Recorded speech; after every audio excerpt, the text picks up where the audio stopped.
Mrs. Gandhi, how tense is the situation on your frontiers with Pakistan? It's very serious indeed. The two armies are confronting each other. And of course, shelling has been going on for quite some time, even before I left. Do you really think it's possible that Pakistan would attack India with their present internal situations? Well, when there is the sort of chaos which they obviously have, they may take desperate action and feel that an external enemy might unite some of the people there. What about you? Is there a situation in which you might attack Pakistan? Well, I hope not. India has always tried to be on the side of peace and negotiations and so on. But of course we can't endanger our security in any way. Do you frankly expect to see war with Pakistan soon? It does look to many people as if it's inevitable. I don't think one can really give an answer to a question of this kind. Because as I said, we are trying everything possible to prevent it.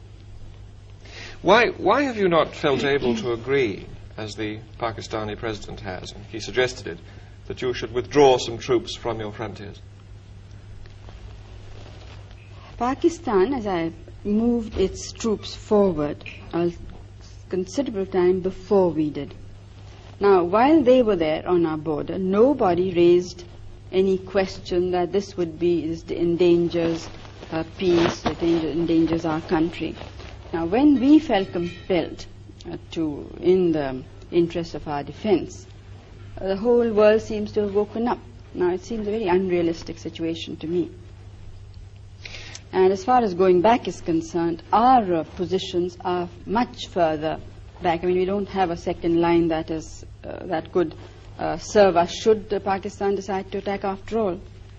So it would not be, I don't think I would be doing my duty to the country and to the people if we would agree. And one thing you must remember is that we have never attacked anybody, but we have been attacked 3 times. But do you support the Bangladesh guerrillas? Do you support a separate state in East Pakistan?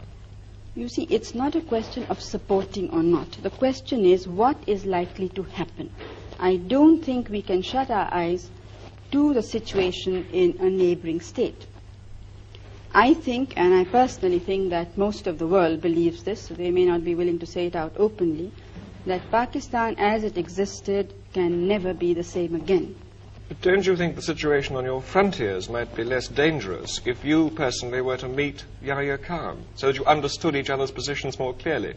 Have you read some of Yahya Khan, the president's speeches and interviews? Yes. Well, and do you still think it would serve a useful purpose? Maybe you would understand each other's positions on the frontier better. You'd understand why your troops are stationed there. No, I understand it perfectly well. There's absolutely no doubt in my mind. Our troops are stationed there because we were threatened by the military regime of Pakistan. In no uncertain words, there has been a situation of indirect aggression. And I don't think that you could point out to me any other head of government who in the present circumstances would have been so restrained, when the entire country is not restrained. I mean, it is great difficulty that we are holding the situation. And then what we get outside is to equate us with a government which has killed more than 1 million people, which has created conditions of barbarity which I don't think the world has very seldom seen. Perhaps against the Jews in Hitler's time, but I don't think in any other time of history has this sort of thing been witnessed. Do you see yourself somehow being drawn into this, being involved in this in some way that you might have to intervene in East Pakistan? Out of humanity, almost.